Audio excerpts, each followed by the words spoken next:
படைத்தவன் மேல் பழியும் இல்லை, பசித்தவன் மேல் பாவம் இல்லை. கிடைத்தவர்கள் பிரித்து கொண்டார், உழைத்தவர்கள் தெருவில் நின்றார். பலர் வாட வாட சிலர் வாழ வாழ ஒருபோதும் தெய்வம் பொறுத்ததில்லை.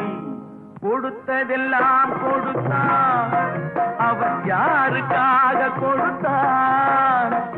ஒருத்தருக்காக கொடுத்தான், இல்லை ஊருக்காக கொடுத்தான்.